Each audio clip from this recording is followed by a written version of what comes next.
Everything I've learned I have forgotten. Everything I've forgotten. So Heidi, Erika, thanks for agreeing to do this interview with me. Thank you. Yeah, I think it would be really cool just to capture the essence of what it is to be an author before that big debut book comes out. So I was hoping to ask you just a few questions about the book that you're working on. Mm-hmm. Tell me about it. Mm-hmm. I have a completed novel. It's called The Truths We Are Salvaging. And it's about two women who discover they're both in a relationship with the same man at the same time. And so it's a catalyst. It forces them to wake from the false lives they didn't know they were living. And then that becomes the impetus behind kind of an awakening in each of their lives, and each of them coming together in search of answers and support and the truth. So where did the idea come from? It was actually originally a short story. I was playing with short story ideas, and I had a short story that was that I was working with, and I realized that actually the backstory to this story was the more interesting story. So I kept working backwards. So then I turned it into a short story about these two women, and I was at the same time searching for what might be my next novel idea, because I had written a couple of, we'll call them practice novels, and I wanted to write another one, and I was speaking with a friend who'd read the short story, and she was sort of like, duh, you do know that short story you've just written is actually a novel. That could be a novel. There's a novel there. So I began to explore that from there, and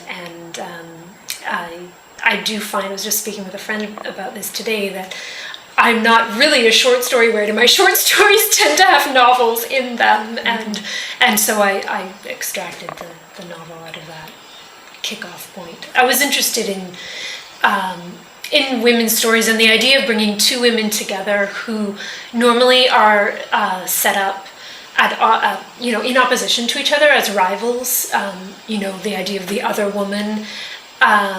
And they're on opposite sides, but I bring them together, and it's what brings them together instead of driving them apart. So that's what I wanted to explore, and have a female friendship that was, initially pretty bumpy and antagonistic,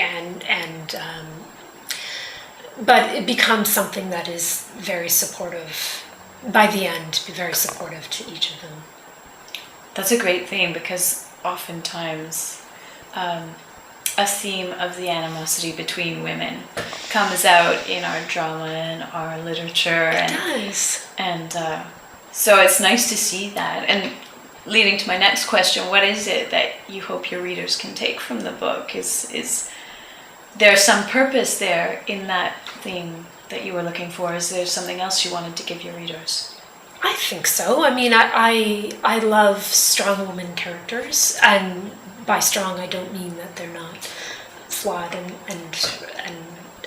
hurting and all of those things, which they are, but just women characters who are, I think, real. I hope readers will recognize some authenticity there, and maybe bits of themselves, and readers have said, I really relate to Eve or to Gretchen, and not that a character on the page has to be someone who you relate to or who you feel represents you, but I guess just to see that sort of the authentic female journey, and in this case it's a dual journey, and I think that's what I wanted to create.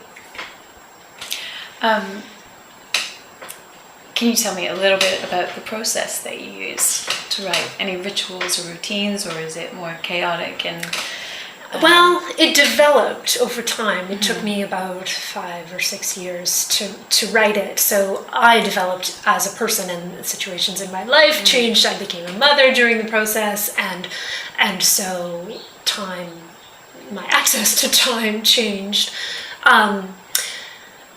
But by the end, I would say I began this book not having quite yet made myself into a writer who is a real working writer, by which I mean not waiting for inspiration, not waiting for the mood, but actually sitting down and writing because this is what I do. And by the end of writing this book, I very much was that writer. And routine really does help me. Writing in the morning is what is most key for me. Like if I can make it as close to getting up, as close to waking as possible, and put as few distractions in my way as possible.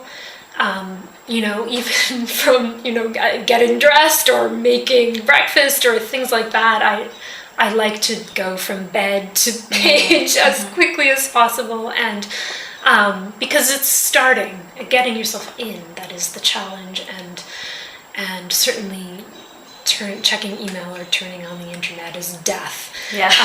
So I really am good about not doing that, because I know what happens to me if there's just one more thing to check, and now I just deal with this right now while I have it open, and before you know it, you're not writing. So I guess that the consistency and the routine and the practice, committing to the practice, I think I would say that's a thing that has really helped and enabled me to do it, and also to, in a sense, lower my expectations for myself, by which I mean let myself write garbage, because that is often how you get to, at least you're writing something, and you can turn it into something good later, or it gets you moving forward toward the good stuff, and just not expecting myself to be perfect, because I was for a lot of years a really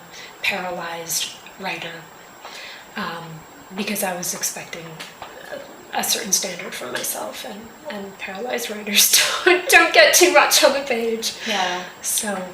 Yeah. So what lies ahead for the book, and then for you? I guess that's two separate questions, because the book takes on a life of its own, doesn't it? And then that's the hope. Yeah. It's I'm currently querying agents with it, and I've had some really positive response, some really positive feedback, and it's just a matter of finding that right match. And I'm hoping that it's not too far around the corner. And then for me, I'm already working on my next novel, and that's exciting. I feel like I learned a lot from writing this one, and so the next one is kind of a leap forward that I'm excited to be in, and I'm about 50 pages into a new draft, and that's exciting to be in the creation process again after so long of polishing and revising and rewriting, and so it's fun. I'm excited about both books. Any key lessons from the first novel that you'd want to share with other writers? I would like to say that I do know I learned a lot from writing the first one. I think I have also heard it said that every book is new and you're a beginner and you don't actually know anything about the next book, and I found that to be true as well, and that was a little bit scary to go from something that was so complete to something that was so murky. I think the biggest lesson is to do it, to stay with it, to be committed to the practice, and even when it's confusing or uncomfortable, and you want to do anything but write, because the payoff comes. The payoff from just showing up. I guess that would be it. Just show up, and if you're committed to showing up, I think the creative process, or whatever you want to call it, there's something that meets you halfway, but it does require you to show up and be there. Great. Well, thank you so much for chatting with me about your book. Thank you. That's a lot of fun. Yeah. Good luck. Everything I've learned I have forgotten. Everything I've forgotten looks just like new. And I pulled the ends out for the tie that binds to keep my promise with you.